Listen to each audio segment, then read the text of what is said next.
एक मित्र ने प्रश्न पूछा है।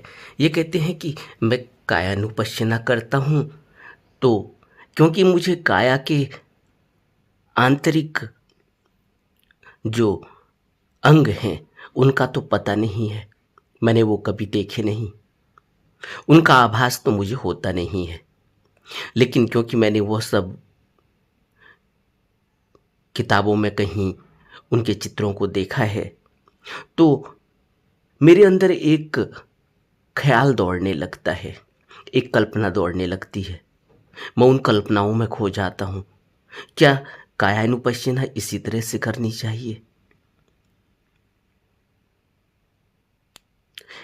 इनका प्रश्न अच्छा है, इसलिए क्योंकि कायानुपश्यना करते समय हमें वेदनाओं का तो पता चलता नहीं है,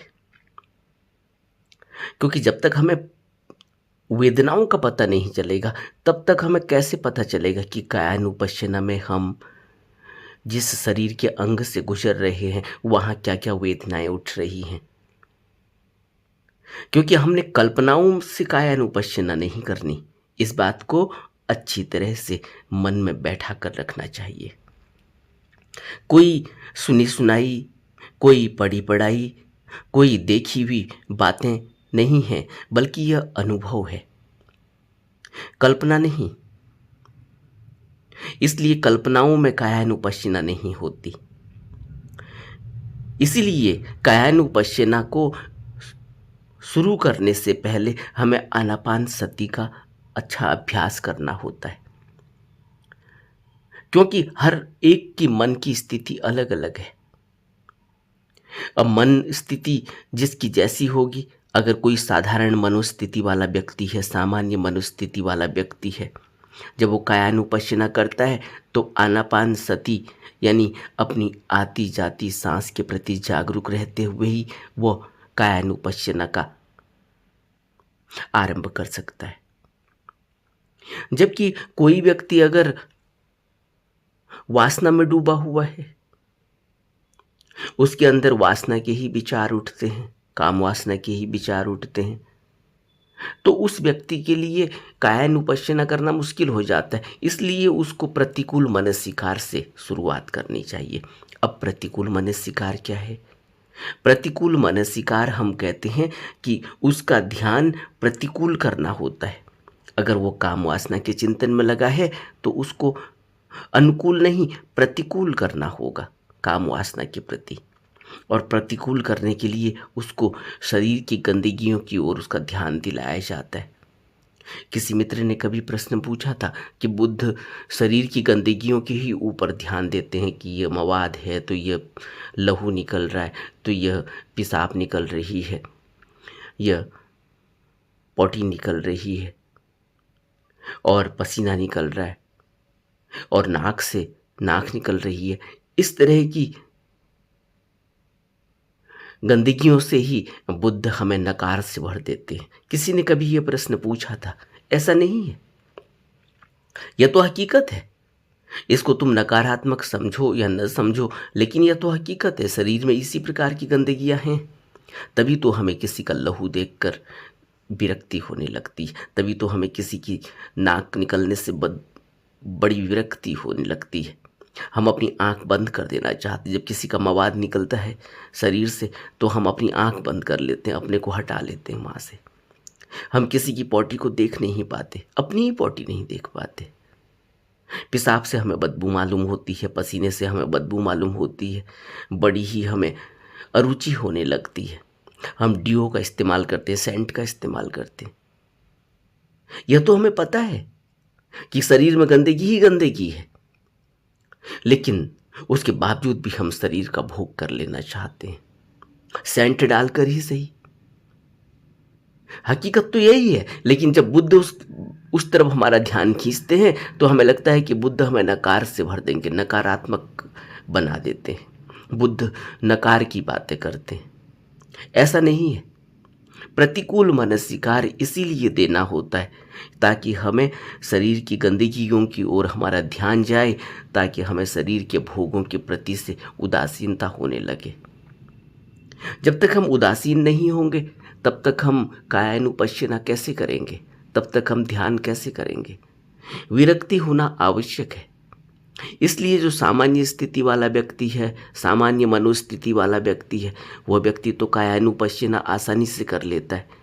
लेकिन कोई काम वासना में डूबा हुआ हो, कोई और ज़्यादा काम वासना में डूबा हुआ हो, और ज़्यादा उसके अंदर विचार उठते हो, तृष्णा उठती हो, तो उसको फिर और ज़्यादा विरक्त बनाने के लिए नवशिवथिक तक बुद्ध ने बताया।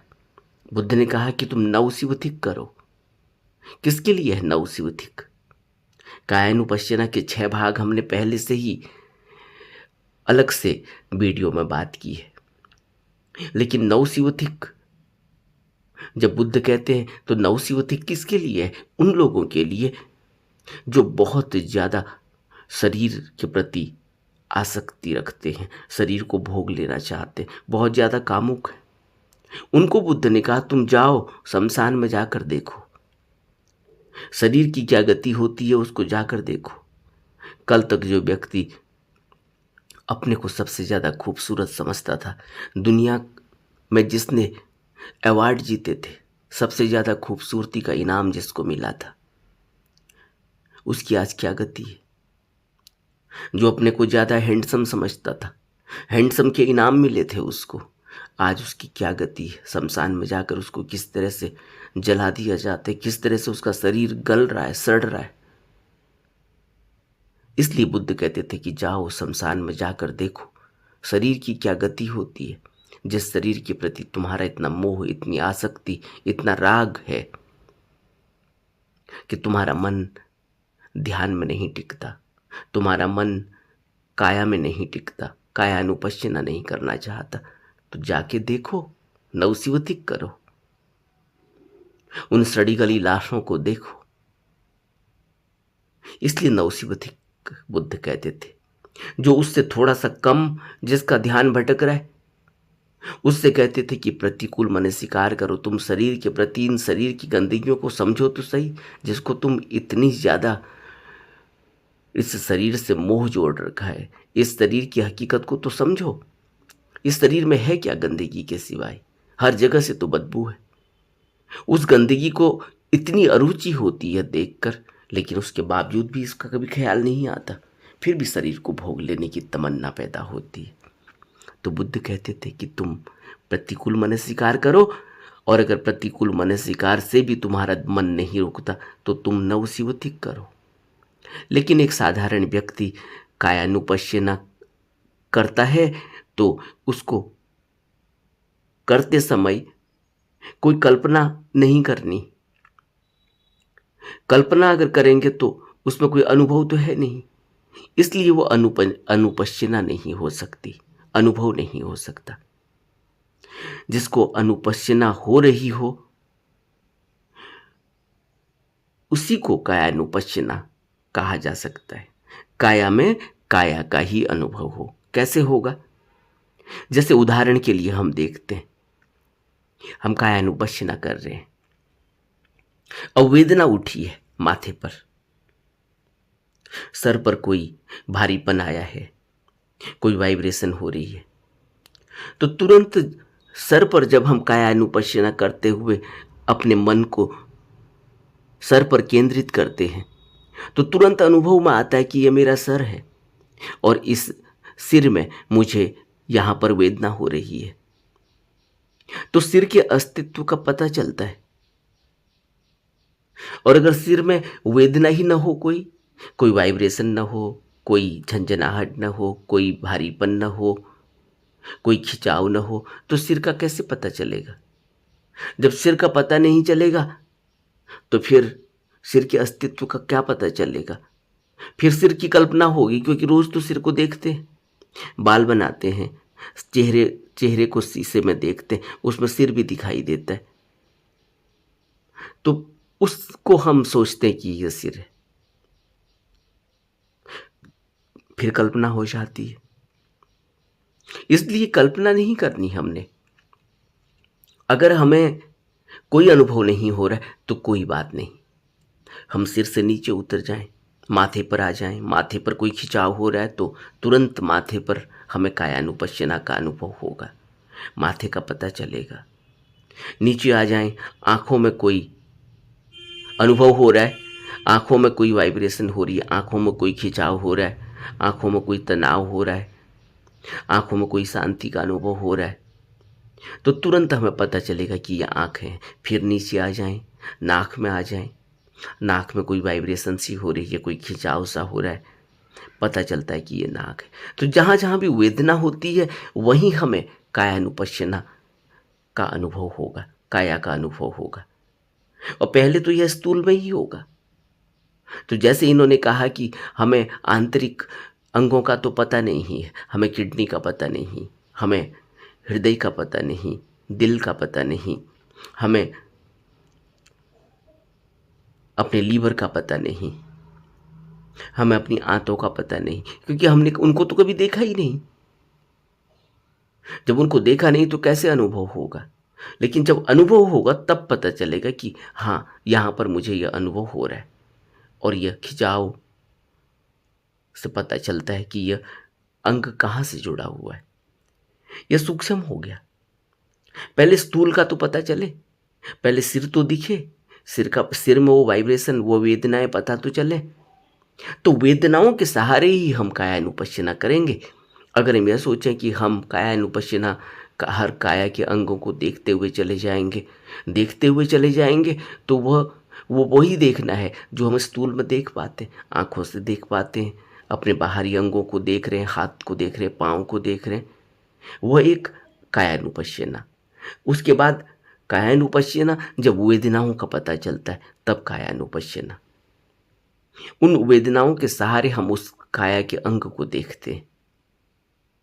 इसलिए यह जब हमारा ध्यान लगने लगता है तो हमें धीरे धीरे सूक्ष्म काया का पता चलता है। पहले स्थूल काया, फिर सूक्ष्म काया, फिर सूक्ष्मतर काया। 3 प्रकार की काया का जिक्र ज्ञानियों ने किया। स्थूल, सूक्ष्म और कारण इसको कहा उन्होंने। स्थूल शरीर है, सूक्ष्म शरीर है, फिर कारण शरीर है।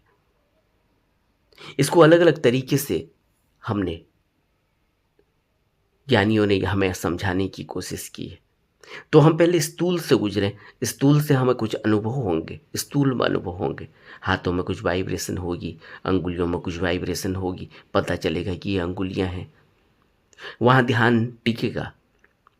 आगे को बढ़ते हैं, पाँवों में कुछ वाइब्रेशन होगी, कुछ खिंचाव होगा, कुछ चींटी सी काटेगी, कुछ वाइब्रेशन होगी, पता चलेगा कि पाँव है, घुटना है, घुटने के नीचे और नीचे कुछ चलेंगे, पता चलेगा कि पिंडलियाँ हैं, यहाँ पर खिंचाव हो रहा है।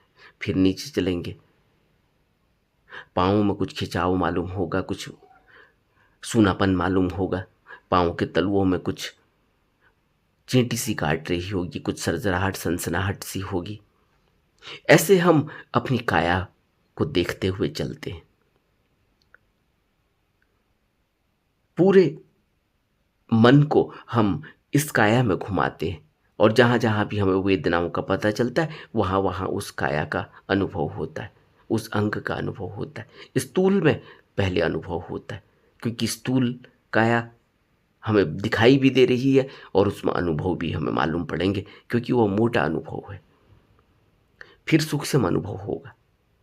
अंदर पेट में कुछ वाइब्रेशन पता चलेगी, पेट में कुछ गड़गड़ाहट सी मालूम पड़ेगी, कुछ हवा ऊपर को उठती हुई नीचे को उठती हुई मालूम पड़ेगी, घूमती हुई मालूम पड़ेगी, कुछ सनसनाहट सी मालूम पड़ेगी, कुछ बिजली सी चमक रही है ऐसा पता चलेगा, कुछ तेजी से कुछ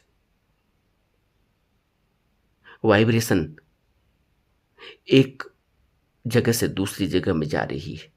पेट से उठी, छाती तक पहुंची, छाती से उठी,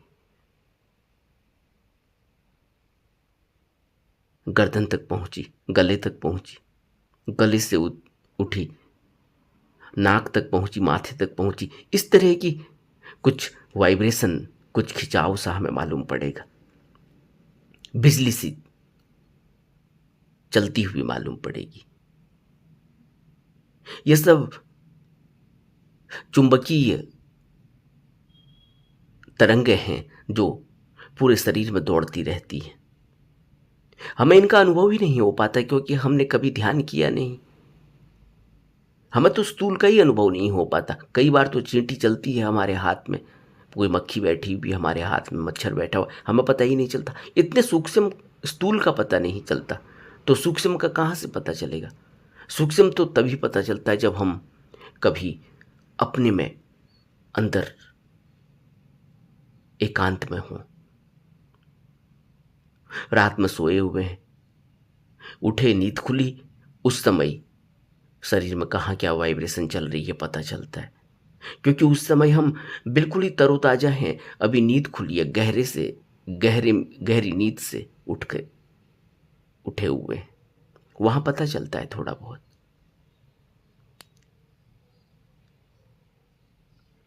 तो यह सूक्ष्म तो हमें बहुत बाद में पता चलेगा, धीरे धीरे पता चलेगा। और सूक्ष्म से सूक्ष्मतर तो और भी ज़्यादा है, उसमें तो शरीर हमें अलग दिखाई देता है, हम अलग दिखाई देते हैं। उस पर हमने एक वीडियो पहले ही बनाया हुआ है कि शरीर भेदन कैसे होता है। लेकिन कायानुपश्यना करते समय हम वेदनाओं के सहारे ही अंगों तक पहुंचते हैं, अनुभव करते हैं। और इसके लिए जरूरी है कि आनापान सती का गहरा अभ्यास हो। आनापान सती का अभ्यास करना नितांत आवश्यक है। किसी भी पश्यना को करते समय, चाहे हम कायानुपश्यना करें, वेदनानुपश्यना करें, चित्तानुपश्यना करें या धर्मानुपश्यना करें, आनापान सती उसकी शुरुआत है। आनापान सती के बाद हम पश्यना करते हैं। आनापान सती का जितना गहरा अभ्यास होगा, मन उतना ही स्थिर होगा, और मन जितना स्थिर होगा तभी हमें वो वेदनाएं महसूस होंगी। अगर हमारा मन स्थिर नहीं है तो वेदनाओं का कहाँ पता चलता? जैसे मैंने अभी कहा कि हम रास्ते में चलते हैं तो वेदनाओं का हमें पता ही नहीं चलता। सर में कॉकरोच बैठा हुआ है, कॉकरोच शरीर में चल रहा होता है, हम भी चल रहे होते हैं, कोई दूसरा कहता है अरे तुम्हारे कॉकरोच चल रहा है, तब एकदम से डर मालूम होता है, तब कुछ फील होने लगता है। उससे पहले तो पता ही नहीं चलता। ऐसे ऐसे लोग हैं, वो सुबह से लेकर शाम तक ड्यूटी करके घर वापस जा रहे हैं और उनके कोट के अंदर चूहा। मैं एक ऐसे आदमी से मिला, वो मेरे साथ बैठे हुए थे, कहीं अभी ऑफिस से ही निकल के आए थे, और कह रहे हैं कि पूरे दिन मुझे कुछ ऐसे हल्की हल्की सुबुगाहट सी कभी कभी होती है। मैं सोच रहा हूँ कि वैसे ही शरीर में कुछ हो रहा होगा। सुबह से लेकर शाम तक उनके कोट के अंदर छोटी सी चुईया बैठी हुई घूम रही है और उनको पता ही नहीं चल रहा। कभी कभी पता चलता है। तो इस तरह की हमारी शारीरिक गतिविधियां इतनी ज़्यादा होती हैं कि हमें पता ही नहीं चल पाता कि शरीर में कुछ वाइब्रेशन हो भी रही है, कुछ ऐसा पता भी चल रहा है। मेरे सामने बैठे, जब उन्होंने कोट को खोला और बोला कि बहुत पता नहीं, कभी कभी ऐसा होता है कि जैसे कुछ सरक रहा है, और जब उन्होंने हिलाया जोर से तो वहाँ से एक छोटी सी चुहिया निकली। तो ऐसी स्थिति हो जाती है आदमी की।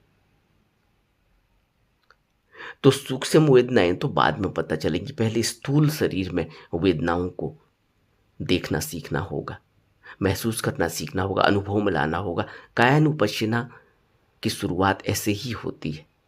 लेकिन कल्पना कभी नहीं करनी कि सर में कुछ पता नहीं चल रहा, उसके बाद भी कल्पना कर रहे हैं कि ये मेरे बाल हैं, ये मेरा सर यहाँ पर उठा हुआ है, यहाँ पर इसमें भौरा बना हुआ है, इस तरह से ये मेरा माथा है, ये मेरे कान हैं। ऐसे कोई कल्पनाओं में नहीं, बल्कि जब वहाँ कुछ वेदना होने लगेगी, कुछ सरसराहट, कुछ संवेदनाएं होने लगेंगी, उदय व्यय होने लगेगा उन वेदनाओं का, तब पता चलेगा कि यह मेरा अंग है और इस अंग में यह वेदना मुझे महसूस हो रही है। ऐसे हम कायानुपश्यना करते। नमो बुद्धाय।